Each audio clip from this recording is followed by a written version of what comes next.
Hello guys, brain gym academy में आपका स्वागत है। आज हम बात करेंगे कि लाइफ में हमेशा खुश कैसे रहें और हमारी लाइफ का पर्पस क्या होना चाहिए। तो ये जो लेक्चर है ये होने वाला है हमारे एक इंडिया में रामकृष्ण मिशन चलता है जिसकी स्थापना स्वामी विवेकानंद जी ने की थी। और उनके उस मिशन के अलग अलग टाइम के अलग अलग प्रेसिडेंट रहते हैं और अलग अलग उनके सन्यासी रहते हैं, स्कॉलर्स रहते हैं। तो अभी जो हाल ही में स्वामी सर्वप्रियानंद जी हैं, वो न्यूयॉर्क वेदांता सोसाइटी है उसके प्रेसिडेंट है और रामकृष्ण मिशन के सन्यासी है। तो वो आईआईटीज़ और बहुत सारे प्रीमियम इंस्टीट्यूट में लेक्चर लेते रहते हैं और वो खुद एक वेरी वेल एजुकेटेड। और अगर आप उनको यूट्यूब पे सुनते हैं तो आपने देखा होगा कि पूरा वो उनका लेक्चर एकदम इंग्लिश में और बहुत ही लॉजिकल और वेदांत और उपनिषद और बहुत ही अच्छे लेवल की उनकी बातें होती हैं। तो उनके ही एक लेक्चर जो उन्होंने आईआईटी कानपुर में डिलीवर किया था, उन्हीं से हम आज उनके लेक्चर से जो डिराइव किया है वो इसकी समरी मैं आपको आपके सामने रखना चाहूँगा। वो लेक्चर तो बहुत बड़ा था, 1-1.5 घंटे का, उसका समरी एक 5-6 मिनट में मैं आपके सामने रखूँगा। तो उन्होंने बताया कि अमेरिका में पिछले कुछ सालों में हैप्पीनेस और पॉजिटिव साइकोलॉजी में बहुत रिसर्च हुआ है और one of the lead researcher was professor Martin Seligman.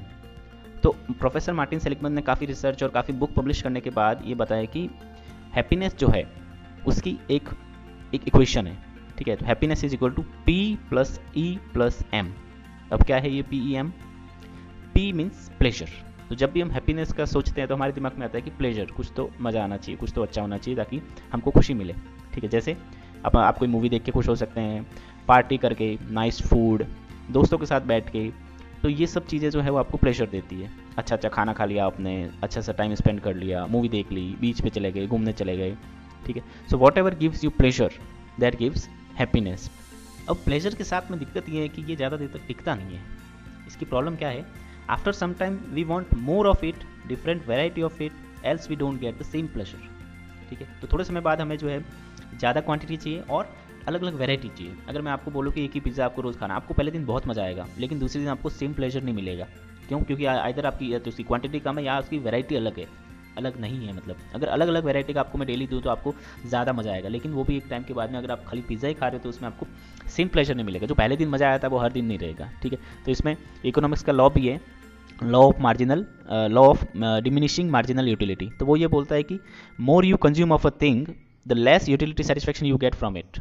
अगर आप किसी चीज़ का कंजम्पशन ज़्यादा करते हैं तो उसका जो कस्टमर सेटिस्फैक्शन है वो टाइम के साथ में घटता जाता है, उसका सेटिस्फैक्शन धीरे धीरे कम होता जाता है। वही बात होगी कि अगर आप एक ही चीज़ को रोज़ रोज़ खाते हैं तो आप धीरे धीरे उसमें बोर हो जाएंगे, ठीक है। आपको अलग अलग वैरायटी चाहिए, आपको अलग अलग क्वांटिटी चाहिए एंड वैरायटी चाहिए। उसके बाद में प्लेजर के साथ में दिक्कत क्या है कि हैबिट फॉर्मिंग हो सकती है और एडिक्टिव हो सकती है, ठीक है। अगर आप कोई अच्छी चीज़ कर रहे हैं जो एडिक्टिव है, जैसे कोई लोग ड्रग्स करते हैं या किसी को कोल्ड ड्रिंक्स है या किसी भी चीज़ का एडिक्शन होता है, किसी को मीठा खाने का एडिक्शन होता है, ठीक है। तो उससे वो खाने से उसको प्लेजर मिलता है, उसको खुशी मिलती है, उसको हैप्पीनेस मिलती है। तो ये एडिक्टिव हो सकता है। अगर आप प्लेजर से हैप्पीनेस डिराइव करते हैं तो आपका एडिक्टिव हो सकता है, उसको हैबिट फॉर्मिंग हो सकता है। सो समटाइम्स जैसे लोग जो ड्रग्स वगैरह करते हैं वो डिसेंसी के भी बियॉन्ड चले जाते हैं, डिसेंसी, नैतिकता और कई बार लॉ के भी बियॉन्ड चले जाते हैं। अब ड्रग्स करना ऑब्वियसली लॉ के बियॉन्ड है, तो वो लेकिन फिर भी वो प्लेजर पाने के लिए ड्रग्स करते हैं और beyond the law and all the decency सब तोड़ के प्लेजर करने के लिए वो उसमें प्लेजर फाइंड करते हैं। इसलिए ये प्रॉब्लम है प्लेजर के साथ में। प्लेजर से ऊपर आता है कई बार लोग जो है people find happiness in work, in career, in what they do. बहुत सारे लोग ऐसे होते हैं जो वो डेली जो काम करते हैं उसमें उनको खुशी मिलती है, ठीक है। तो ये हो गया अपना एंगेजमेंट, वो किस कार्य में या किस वर्क में एंगेज है। तो अपना इक्वेशन का सेकंड लेटर क्या था? E, P + E + M ना। तो P for pleasure and E for engagement, ठीक है। तो it may not be pleasurable, तो जिस काम में वो लगे हुए हैं वो प्लेजर ना दे लेकिन वो उनको सेटिस्फैक्शन देता है और सेटिस्फैक्शन से उनको खुशी मिलती है। जैसे एक डॉक्टर है, अब आप एक डॉक्टर से बोलो कि या तो आप उनको 2 चॉइस दो कि आप हॉस्पिटल में जाकर सर्जरी और अपना काम करो या फिर आप बैठे बैठे घर पे मूवी देखो या ऐसा कुछ काम करो, बैठे रहो, जो है मतलब जो प्लेजर वाला काम था, खाना खाते रहो और मूवी देखते रहो। वो बोलेगा कि नहीं, मैं हॉस्पिटल जाऊंगा और अपना कार्य, अपना जो काम है वो करूंगा, क्योंकि उनको जो काम करने से सेटिस्फैक्शन है ना, उसका जो सेटिस्फैक्शन है वो डीपर होता है, ठीक है। तो वो प्लेजर से भी बियॉन्ड हो गया। वो मूवी देखता है, वो अच्छा खाना खाता है, उससे ज़्यादा प्लेजर उसको उस काम में मिल रही है क्योंकि वो काम से सेटिस्फाइड है, ठीक है, क्योंकि वो उस काम में एंगेज्ड है। So more happiness comes from doing sometimes which you love, ठीक है। तो अगर आप किसी चीज़ को लव करते हैं, आप किसी जो आप कार्य करते हैं उसको आप अच्छे से उसमें इन्वॉल्व है, आप उसको लव करते हैं, तो आपको उसमें बहुत सेटिस्फैक्शन और बहुत हैप्पीनेस मिलती है। ज़रूरी नहीं है कि आपका कोई ऑफिस का काम ही हो या आप जो काम करते हैं वही हो, जिसके आपको अर्निंग हो वही हो, ऐसा कोई ज़रूरी नहीं है। ये आपकी कोई भी हॉबी भी हो सकती है, कोई डांसिंग हो सकता है, गार्डनिंग हो सकता है, राइटिंग हो सकता है, कुकिंग हो सकता है, एनीथिंग। जैसे बहुत सारे लोग होते हैं उनको कुकिंग में मज़ा आता है, तो जैसे कोई कुक करके या खाते हैं या खिलाते हैं तो उनको ज़्यादा प्लेजर मिलता है इसकी बजाय कि कोई मूवी देख ले या कहीं घूमने चल जाए, या तो वो जो प्लेजर होता है वो उनका डीपर सेटिस्फेक्शन प्रोवाइड करता है। ठीक है, so if you get paid for what you love to do then you are most fortunate. अगर आप किसी चीज़ का पैसा मिल रहा है और जो जो काम आपको करने में मज़ा आ रहा है और उसको आपको पैसा भी मिल रहा है तो आप बहुत ही खुशकिस्मत इंसान हैं। एक बार एक पायलट का इंटरव्यू लिया गया और उसको पूछा गया तो उसने बोला, I am very fortunate person, they pay me for doing what I would do without any money. मतलब पायलट को फ्लाइंग करने का इतना मज़ा आता था कि वो बोलता है कि मैं बहुत ही फॉर्चुनेट इंसान हूँ जो वो काम जो मैं फ्री में भी कर सकता हूँ उसके लिए मुझे पैसे मिल रहे हैं एरोप्लेन फ्लाइट करने के लिए, तो उसको बहुत मज़ा आता है। तो वो उसको आप फ्री में भी करने दोगे तो वो वैसे भी उसके मज़े के, जैसे हॉबी होती है ना लोगों की गार्डनिंग या कुछ भी। अब लोग गार्डनिंग के लिए वर्कर भी हायर करते हैं, उनको पैसे भी देते हैं। कुछ लोग को मज़ा आता है, गार्डनिंग खुद ही करते हैं और अपना वो करते हैं। सो वो जो पायलट है वो बोलता है कि आई लव फ्लाइंग, इसके कारण मुझे काफ़ी मज़ा आता है। उसी तरीके से टीचिंग हो सकता है, कुकिंग हो सकता है, हाउस वाइफ का काम हो सकता है। तो सबको अपना अपना अलग अलग काम करने में जो है सेटिस्फेक्शन लगता है। अब इसमें अच्छी बात क्या है कि ये मोर लास्टिंग होता है, किससे? प्लेजर से। ये प्लेजर से ज़्यादा डीपर होता है, इससे ज़्यादा आपको सेटिस्फेक्शन मिलता है। More satisfying than pleasure, deeper sense of satisfaction मिलता है। ठीक है, अब उससे भी ऊपर क्या आता है?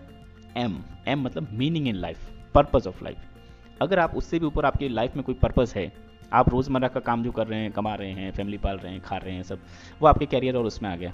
ठीक है, अगर उससे भी ऊपर आपकी लाइफ में कोई मीनिंग है, ठीक है, beyond career also, if you do something for others without selfishness, मतलब अगर आप दूसरों के लिए कुछ ऐसा काम करते हैं आपके कैरियर के अलावा भी जो फ्री ऑफ कॉस्ट हो, मीन्स कि आप आई डोंट वांट एनीथिंग, अगर आप किसी बिना मनी के भी करते हैं, इस सेंस में कि मुझे कुछ नहीं चाहिए, मैं ये फ्री ऑफ कॉस्ट कर रहा हूँ और दूसरों के सेटिस्फेक्शन के लिए कर रहा हूँ, तो उसमें आपको कई बार जो है वो आपका मीनिंग ऑफ लाइफ हो गया। तो आपका कैरियर, एंगेजमेंट और ये हॉबी जो मैंने बताया जिसमें आपको काम करने में खुशी मिलती है, उससे भी ऊपर एक प्लेजर होता है अगर आपकी लाइफ में कोई मीनिंग है, अगर आपकी लाइफ का कोई गोल है, अगर आपकी लाइफ का कोई पर्पस है। ठीक है, तो वो आपकी इक्वेशन का लास्ट लेटर होगा M, P for pleasure, E for engagement and M for meaning in life. ठीक है, so beyond career also if you do something for others without selfishness. ठीक है, आप बोलते हैं कि आई डोंट वांट एनीथिंग, मुझे कुछ चाहिए नहीं लेकिन मैं उसके बदले में दूसरों के लिए कुछ करना चाहता हूँ। जैसे बहुत सारे लोग कपड़े डोनेट करते हैं, या बहुत सारे लोग खाना डोनेट करते हैं, या बहुत सारे लोग स्लम्स में जाके बच्चों को पढ़ाते हैं, या ऐसा जो चैरिटी टाइप का जो काम होता है वो करने के बाद जो है उनको बहुत ही ज़्यादा खुशी मिलती है। तो स्वामी सर्वप्रियानंद जी ने बताया कि बहुत सारे उनके जो फ्रेंड्स थे, एनआरआई जो थे, अमेरिका वगैरह में सिलिकन वैली में जॉब कर रहे थे, और बहुत सारे इंडिया रिटर्न आए और उन्होंने, जैसे किसी ने कोचिंग पढ़ाना चालू कर दिया फ्री ऑफ कॉस्ट जो अंडर प्रिविलेज या जो पुअर बच्चे हैं उनके लिए, या किसी ने कपड़े इकट्ठे करके जो है वो स्लम्स में बांटने शुरू कर दिए, या किसी ने एनजीओ खोला, या किसी ने फूड डिस्ट्रीब्यूशन का इस टाइप का ऐसा काम किया जिससे उनको ज़्यादा पैसे नहीं मिलते लेकिन सेटिस्फेक्शन ज़्यादा मिलता है, क्योंकि दूसरों की जो है दूसरों के लिए काम किया विदाउट एक्सपेक्टिंग मनी।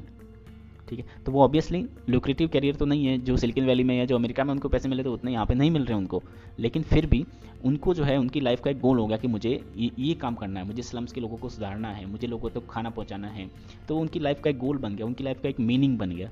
ठीक है, तो उससे उनको बहुत ही ज़्यादा सेटिस्फेक्शन मिलता है, और वो जब आपको मिल जाएगा तो आपको फिर किसी भी प्लेजर या आपके कैरियर या उसमें प्लेजर वगैरह में आपको मज़ा आए ना आए, लेकिन आपकी लाइफ में जो आप हर कोई खुश रहेंगे और आपकी लाइफ का कोई गोल होगा तो आप उसी बारे में सोचेंगे, और जो दूसरों की खुशी देख के आप खुश होंगे ना, उसका एक अलग ही अंदाज़ा है कि उसका एक अलग लेवल है, मतलब कि इतने आप खुश होंगे। तो कई बार ऐसा बोला जाता है कि हम जो धन इकट्ठा करते हैं खुद के लिए या खुद पे जो खर्चा करते हैं उससे अपन को खुशी नहीं मिलती, लेकिन हमारा जो पैसा होता है उससे अगर हम दूसरों को खुश करें या दूसरे पे खर्च करें, जैसे गरीबों पे कर दिया या चैरिटी में कर दिया, तो उससे अपन को ज़्यादा खुशी मिलती है। तो ये जैसे P+E+M ये अभी अमेरिका में रिसर्च हो रहा है, लेकिन हमारे जो पुराने ग्रंथों या उपनिषद या जो वेदांत वगैरह बोल दो उनमें ऑलरेडी मेंशन है। वो क्या है? पुरुषार्थ। अपन क्या बोलते हैं, बचपन से क्या पढ़ते आ रहे हैं? धर्म अर्थ काम मोक्ष। ठीक है, तो धर्म मतलब क्या हो गया? Meaning in life.